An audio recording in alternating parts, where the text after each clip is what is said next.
Mwanaume mmoja aliyejitambulisha kwa jina la Pius Ngovano, mkazi wa Saadaan, wilaya ya Mufindi mkoani Iringa, anashikiliwa na jeshi la polisi mkoani Mbeya kwa tuhuma za kukutwa na nyara za serikali ambazo zinatokana na wanyama wanne kama asemavyo RPC Kuzaga. Hii ni Nyikani TV Afrika na langu jina ni Godoni Kalulunga. Jana na jeshi la TANAPA au jeshi la uhifadhi tunamshikilia mtu mmoja anaitwa Saidi Pius Ngovano, miaka 50. Huyu ni mkazi wa Saadani katika wilaya ya Mufindi mkoani Iringa. Huyu anashikiliwa kwa tuhuma za kupatikana nyara za serikali. Mtuhumiwa alikamatwa katika msako wa pamoja uliofanywa mnamo tarehe 14 Mei mwaka 2025 katika maeneo ya Magida ndani ya hifadhi ya taifa ya Ruaha, tarafa ya Rujewa, wilaya ya Mbarali mkoani Mbeya, na alikutwa akiwa na nyara za serikali ambazo zinahusu wanyama wanne ambao ni nyama wa kwanza ni pundamilia, swala, ngiri pamoja na nyati. Aidha, mtuhumiwa huyu pia alikutwa akiwa na silaha aina ya gobore, akiwa na gorori mbili ambazo anazitumia kama risasi katika kuua hawa wanyama. Lakini pia alikuwa na kisu ambacho alikuwa anakitumia katika uwindaji huo haramu. Uchunguzi wa awali umeonyesha kwamba mtuhumiwa huyu ni mwindaji haramu na taratibu zinakamilishwa ili aweze kufikishwa mahakamani kuanzia sasa.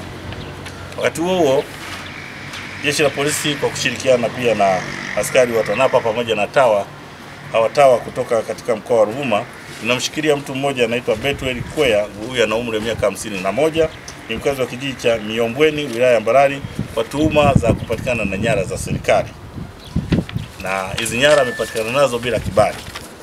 Kwa maana hiyo mtuhumiwa huyu alikamatwa Mei 15 mwaka huu katika kitongoji cha Azimio kwenye kijiji na kata ya Miombweni, tarafa ya Rujewa, mkoa wa Mbeya, na hiki kikosi kazi ambacho nimekitaja kilichokuwa kinajumuisha jeshi la polisi, tawa pamoja na TANAPA, ambapo katika upekuzi huyu mtuhumiwa alikutwa akiwa na meno manne ya tembo yenye uzito wa kilo 18 ambayo alikuwa ameficha kwenye mfuko wa sandarusi, tayari akiwa anaandaa mazingira ya kuweza kumpata mteja.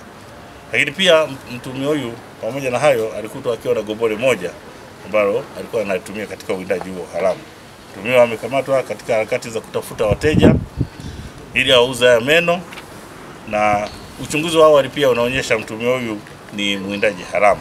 Jeshi la polisi mkoa wa Mbeya linatoa wito kwa wananchi wote na baadhi ya wale watenda makosa, hasa wenye tabia hii ya kuhujumu rasilimali za taifa, waacha mara moja tabia hii, kwani jeshi la polisi pamoja na majeshi mengine au mamlaka zingine za uhifadhi kama vile TANAPA na tawa tupo makini na hatutasita kuchukulia hatua mtu yoyote ambaye anahusika katika uhalifu huu na kumfikisha katika vyombo vya sheria.